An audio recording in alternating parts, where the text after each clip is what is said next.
नमस्कार दोस्तों, स्वागत है आपका भगवत ज्ञान मोटिवेशन चैनल में। दोस्तों, अभी इस चैनल पर साई सच्चरितमानस के अध्यायों की सीरीज़ चालू है। दोस्तों, इस किताब में हर अध्याय के पाठ का फल बताया हुआ है। इस अध्याय के पाठ का फल है गुरु का प्रसाद होगा।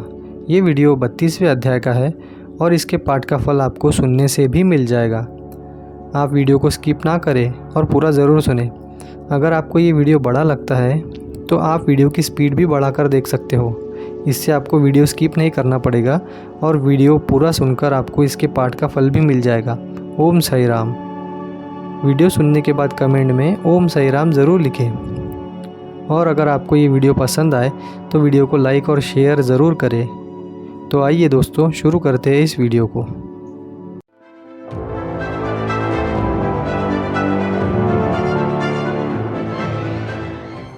श्री साई सच्चरितमानस अध्याय 32वां।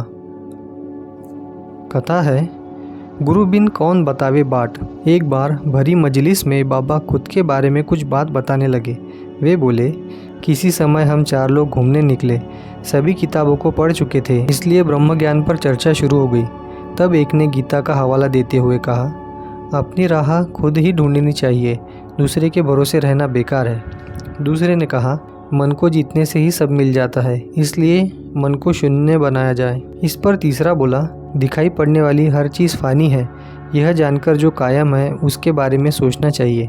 चौथा बोला, गुरु के सिवा हर ज्ञान, हर कोशिश, हर रास्ता, हर मेहनत बेकार है, रेत के मैदान में पानी ढूंढने जैसा है, इसलिए गुरु की शरण में जाकर उसकी सेवा में खुद को मिटा दिया जाए। इस तरह बातें करते हम जा रहे थे और एक जंगल में घुस गए। वहाँ पर हमें एक बंजरा मिला।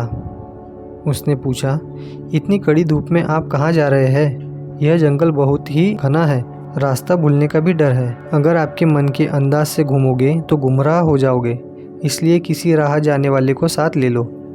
इस पर हम कुछ नहीं बोले। फिर उसने कहा, ठीक है, अगर आप बताना नहीं चाहते तो कोई बात नहीं, मगर थोड़ी देर रुको, दाल रोटी खा लो, फिर पानी पीकर चले जाना। इतना कहने पर भी हम आगे निकल चले। हमें यह गर्व था कि हम बुद्धिमान हैं, हमें कोई राह दिखाने वाला नहीं चाहिए, हम अपना रास्ता खुद ढूंढ निकालेंगे। लेकिन जैसे जैसे हम आगे चलते गए वह जंगल और भी गहरा होता गया। हम कुछ भी समझ नहीं पा रहे थे कि हम कहाँ हैं। हम रास्ता भूल गए, दिशाएं भूल गए और यहाँ वहाँ भटकने लगे। फिर हम पीछे लौट चले तो वहीं बंजारा मिल गया। उसने पूछा, रास्ता नहीं मिला ना, इसलिए काम छोटा हो या भारी, राह दिखाने वाला ज़रूरी है। और फिर खाली पेट घूमना तो और भी मुश्किल काम है। भगवान के चाहने पर ही आपस में मिलना होता है, नहीं तो नहीं होता। खैर, अब तो दाल रोटी खा लो। हम में से 3 तो अपनी जीत पे कायम थे। वे बोले, जब तक राह न मिलेगी हम कुछ भी नहीं खाएंगे या पिएंगे। लेकिन मेरे लिए तो भूख बर्दाश्त करने के बाहर थी और प्यास भी लगी थी। मुझे उसका प्यार भरा बर्ताव भा गया और मैं वहीं रुककर रोटी खाकर पानी भी पी गया। इतने में न जाने कहाँ से हमारे गुरुदेव आ पहुँचे। उन्होंने हमारी पूछताछ करके वे बोले, चलो मेरे साथ, मैं तुम्हें सीधा और आसान रास्ता बता देता हूँ। लेकिन वे तीनों नहीं माने। वे तीनों अपने अक्ल पर भरोसा रखते हुए आगे चल पड़े। गुरुदेव के साथ तो मैं हो लिया। फिर हम एक कुएं पर पहुँचे। वहाँ उन्होंने मेरे पाँव में एक रस्सी बांधकर मुझे उस कुएं में सिर नीचा करके मगर पानी न लगे इस खबरदारी से टांग दिया और रस्सी का एक छोर एक पेड़ से बांधकर वे चल दिए। कुछ देर बाद वे लौटकर आए और कुएं से बाहर निकालकर मुझसे पूछा, अरे तू ठीक तो है ना? मैंने जवाब दिया, एकदम ठीक हूँ। इस हालत में मैंने जो सुख पाया वह बयान नहीं कर सकता। हाँ, लेकिन था बड़े मज़े में। यह सुनने पर गुरुदेव को बड़ी खुशी हुई। उन्होंने बड़े दुलार के साथ मुझे सहलाया और अपने साथ रखा। फिर एक माँ की जैसी मेरी परवरिश की।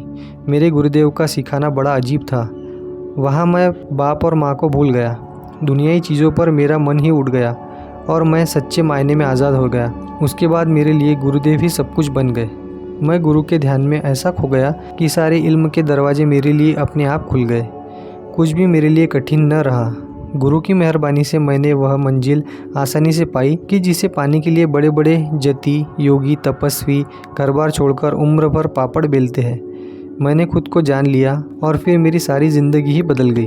कर्मों पर भरोसा करने वाला उनके जंगल में फंसता है, जोगी अपनी साधना के अभिमान में खो जाते हैं, ज्ञानी ज्ञान का गर्व करता है। मगर ईश्वर के दास की बात ही कुछ और है। वह हर पल परमात्मा से जुड़ा रहता है। उसे अपने वजूद का कोई होश नहीं होता। वह एक परमात्मा को ही जानता है और हर चीज़ में वह उसको ही देखता है।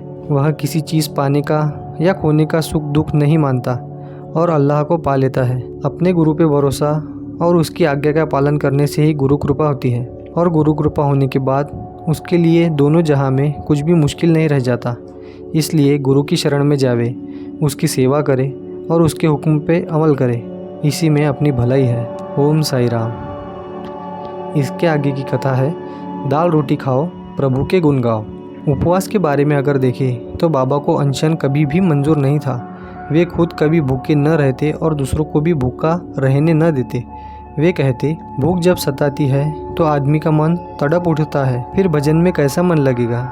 अगर भूख लगने पर खाना न खाया जाए तो कमजोरी महसूस होती है और संकीर्तन, भजन, पढ़ाई इनमें से कहीं भी मन नहीं लगता। इसलिए पहले कुछ खा पी लो। भूखे पेट आज तक न किसी ने भगवान पाया और न आगे पाएगा। इसलिए उनके पास अनशन की कुछ भी बड़ाई नहीं चलती थी। एक बार गोखले नाम की एक महिला बाबा के दर्शन करने शिरडी आई थी। वह दामोदर वामन तथा दादा केलकर के घर ठहरी थी। निकलते वक्त उसने सोचा कि शिरडी पहुंचने पर 3 दिन लगातार अनशन करूंगी। जब वह सामने आई तो बाबा बोले, बाई जी, खाने की चीज़ और खाने वाला दोनों ही हरि रूप है। फिर न खाते रहना, पानी भी न पीकर रहना, अनशन करना, इस झंझट की क्या ज़रूरत है।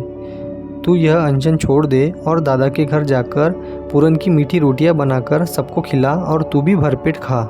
यह सुनने पर वह घर गई। वहाँ देखा तो केलकर की बीबी माहवारी की वजह से रसोई नहीं बना सकती थी और उसी दिन होली भी थी।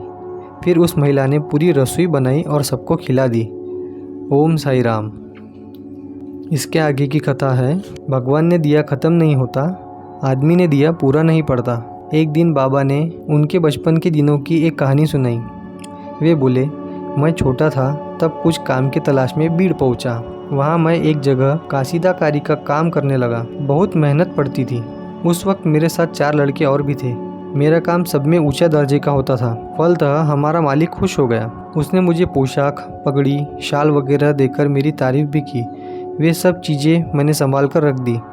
लेकिन एक बात याद रखो, अगर कोई किसी को कितना भी दे वह उसे पूरा नहीं पड़ता। मगर मेरी सरकार की, ईश्वर की बात वैसी नहीं है। वह जो भी देता है वह कभी ख़त्म नहीं होता। उसके आगे औरों की क्या बढ़ाई।